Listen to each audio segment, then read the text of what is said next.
What could 2025 mean for the Florida Gators? I'm not talking about the wins and the losses. Obviously, the wins mean as much as anything any given season. The losses mean what they mean. But I'm talking about on the macro level for Florida. When you talk about the future for Billy Napier and the future for the program in Gainesville, there's a lot at stake here. We'll talk about it right now. If you're a Florida fan, make sure you are subscribed. I've had a lot of y'all get dialed in, so thank you for that. If you're new to the show, though, Florida fan, college football junkie, regardless, glad to have you part of this. Make sure you're subscribed. We appreciate you in advance for doing so. So 2025 to me, forget the projected wins total or forget what Vegas says. 2025 could be, I think, the spark that starts a fire for what Florida football is, because you saw what last year was. And it was, the equivalent of a mother lifting the car off of her child, given that schedule. The bad news is you turn around and essentially play the same schedule. You just, what you played at home, you now play on the road. I digress. But with them getting 7 wins, with the way that schedule was lined up, especially in November, I think a lot of us were saying, oh, okay, this could be a bit of a wagon when we look to the future for Florida football. If they take what they did at the end of the year and bottle that up, with the way they beat LSU and beat Ole Miss and obviously beat Florida State, Florida could be a bit of a problem. You provided a lot of intrigue, I think, for the college football public, sure, but especially on the recruiting trail. Like, there's a reason Florida won 7 games but finished at number 11 in the On3 industry team recruiting rankings. People took notice of what Florida is trending towards. Now, trends are great, and finishing the year strong is real as well. I don't think you take anything away from them, but the exciting thing is what they could be in 2025 with DJ Lagway running the show. So that's where I think the conversation starts. Like, for Florida, it's no secret. They're in the most talent-rich state in America at the high school level. Like, you put a fence around the state of Florida. We say it for a lot of different schools, but it's definitely true for the Gators. You have everything you need to go win national championships beyond 2025. And the equation to me is always really fascinating when you talk about Florida in relation to the rest of the state.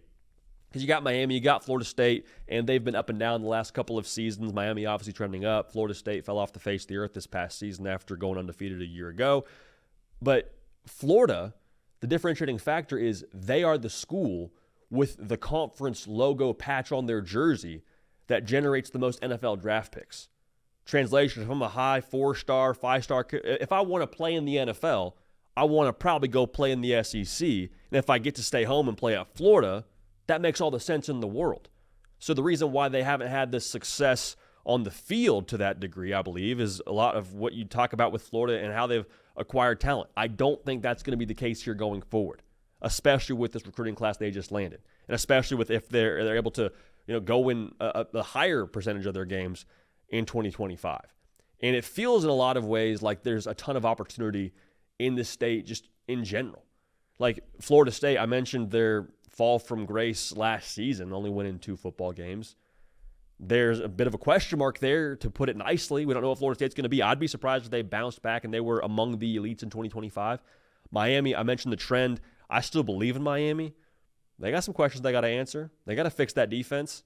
Cam Ward's not rolling back through those doors in Coral Gables. Carson Beck is going to miss all of spring practice. We'll see what happens there. Florida, to me, has the highest stock in the state.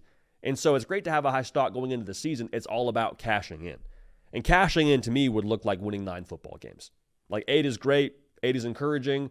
If you can win 9 with that schedule, put it this way.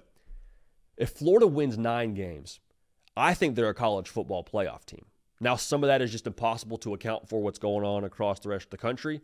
But if you win 9 games, and let's say that your 3 losses are to what I would deem the best opponents on your schedule as we sit here right now, Texas, Georgia, and LSU, with it being at LSU.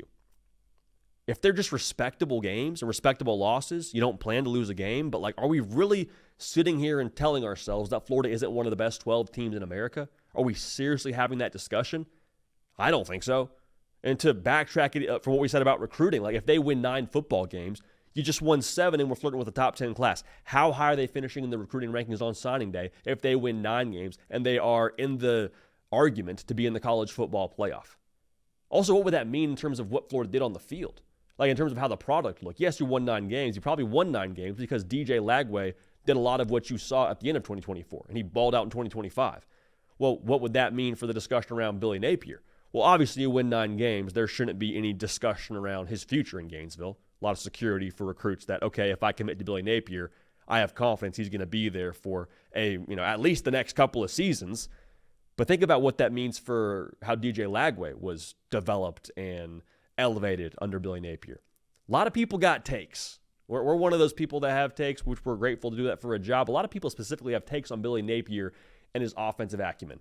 People think he should hand over play calling. People think that he's, X, Y, and Z as an offensive guy and not meeting standard, whatever. But if DJ Lagway has a season where Florida wins 9 games and they're in the playoff discussion, Billy Napier, I think, can take those credentials on the recruiting trail, high school level or portal level in the future, and say DJ Lagway came to us as the top quarterback in America. He produced like one of the top quarterbacks in America. I was in charge of that whole situation. Want to come play at Florida?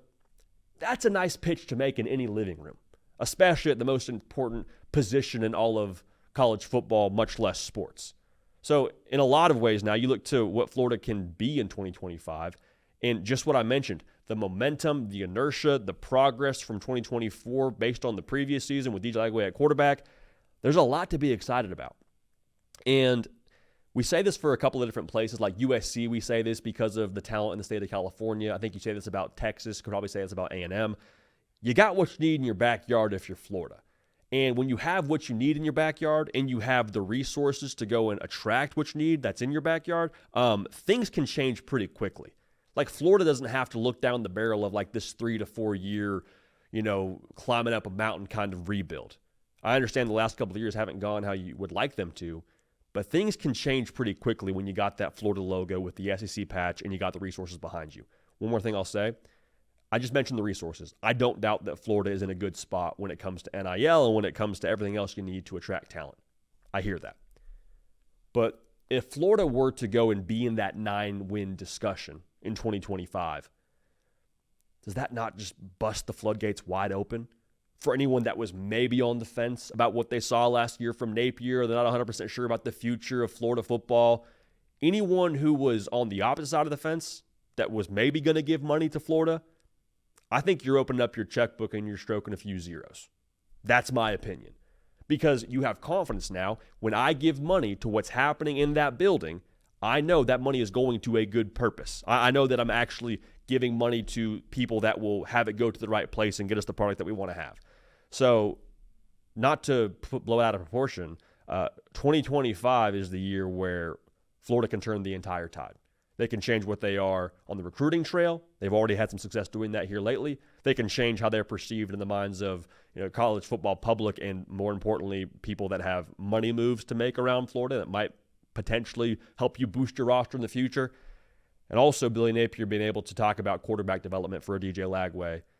That to me is a massive, massive marketing pitch to be able to make here as we look at how this thing's going to trend in the future. So Florida, 2025, massive year. 9 wins to me gets you in that playoff discussion. I think if we have enough chaos, it should put you in the playoff period, but neither here nor there. Let me know your thoughts if you're a Florida fan or if you're just a college football fan in general. What are you expecting from a win total for Florida in 2025? Cato on the ones and twos, myself, JD PicKell. Appreciate y'all, love y'all. We will keep this party rolling, and we will see y'all next time.